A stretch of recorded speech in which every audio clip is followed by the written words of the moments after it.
One of the most common traps teachers fall into during a career transition is thinking they need clarity before they take action. But in reality, clarity almost never comes before action, it comes from action. From conversations, from experimenting, from trying something small and learning from it. When you wait for certainty first, you often end up researching, overthinking, and second guessing without building real momentum. I'm Lisa Harding, ex-EdTech CEO turned certified teacher career coach. It wasn't all that long ago that I was recruiting, interviewing, and hiring teachers for roles in corporate America. Teachers that ended up being some of my all-time best employees. Fast forward through my own career transition where I left my role as CEO to become a stay-at-home mom. I now work with and empower teachers to transform their lives by turning their once distant career dreams into realities. In this podcast, I give you simple, actionable, step-by-step strategies to help you do the same. If you're a burnt-out teacher or simply need a change and you're looking to create a life you love, you're in the right place, friend. Let's get started. Hey friends, welcome back to Beyond the Classroom. I'm Lisa Harding. This episode is part 2 of our Growth Mindset series for teachers navigating a career transition. If you haven't listened to episode 1 yet, I recommend starting there because today builds directly on that foundation. Last week, we talked about what growth mindset really is, where it comes from, and why career transitions are learning seasons, not performance seasons. Today, I want to talk about what happens after teachers understand that, but still feel stuck. Because this is the part I see all the time. Teachers who are motivated, teachers who are capable, teachers who are doing all the right things, and yet progress feels painfully slow. That's usually not a strategy problem. It's a mindset trap problem. And the tricky thing about mindset traps is that they don't sound dramatic or irrational. They sound logical, responsible, even protective. One of the most common traps sounds like this: I need clarity before I take action. On the surface, that makes total sense. Teachers are planners. You're trained to think things through carefully. You don't want to waste time going down the wrong path. But here's the reality. Clarity almost never comes before action in a career transition. It comes from action, from conversations, from experimenting, from trying something small and learning from it.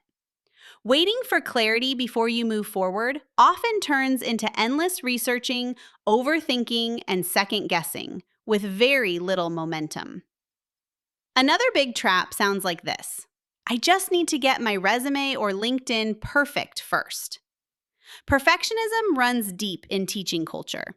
You're used to being prepared. You're used to doing things well. But career transitions don't reward perfection. They reward iteration. Your first resume is not supposed to be your best resume. Your first networking conversation is not supposed to feel smooth.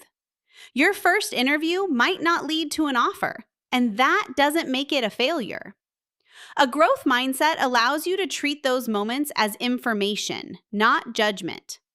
A fixed mindset turns every imperfect step into proof that you're not cut out for this. Now, I want to name one of the most damaging beliefs I hear from teachers. And if you've ever thought this, please know you are not alone.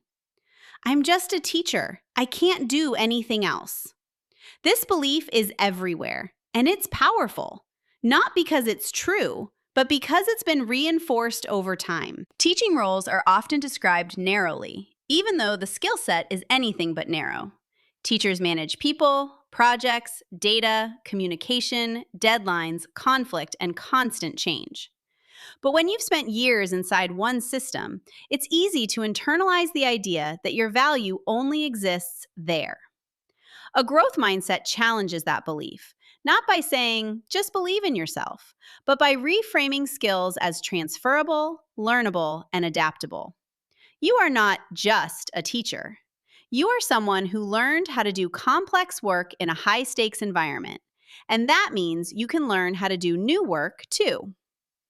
Another mindset trap that stops a lot of teachers cold is this one: I'm too old to start over. This one carries a lot of emotional weight. Teachers will say things like, I should have done this sooner, or no one will want to hire me now, or I don't have time to figure something new out. But here's the truth. Career transitions are not about starting from zero. They're about redirecting experience. You are not starting over. You're starting from somewhere. A growth mindset recognizes that experience compounds. It doesn't disappear just because the job title changes. And research backs this up. Adults are capable of learning, adapting, and building new skills well into mid-career and beyond. What matters most isn't age, it's willingness to learn and the systems that support that learning. Comparison also sneaks in here.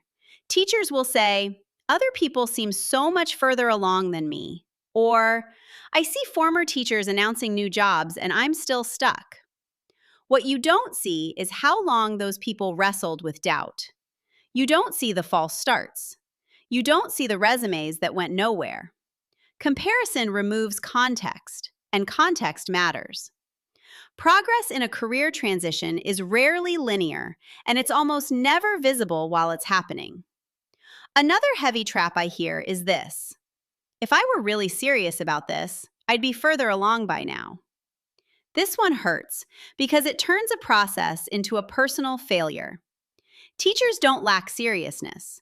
They lack time, energy, and support. They're navigating a career transition on top of full-time teaching, family responsibilities, and burnout. A growth mindset recognizes that different seasons allow for different speeds. Slow progress is still progress. Quiet progress is still progress. Internal progress, confidence, clarity, readiness counts. This is exactly why, inside the Teacher Career Transition Academy, we don't just give teachers information.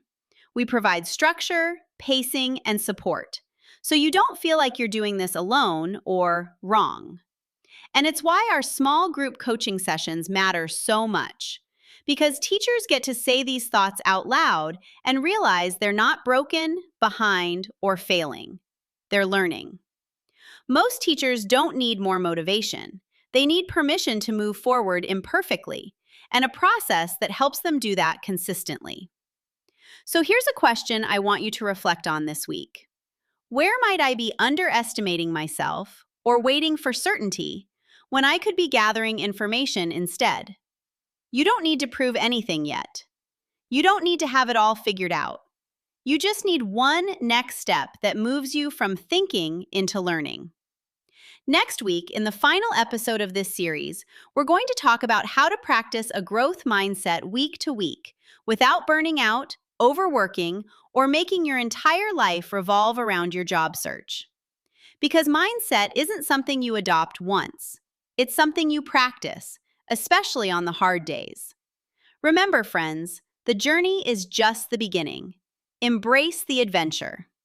If this episode resonated, be sure to subscribe, leave a review if you can, and check the show notes for free resources and ways to get support beyond the classroom.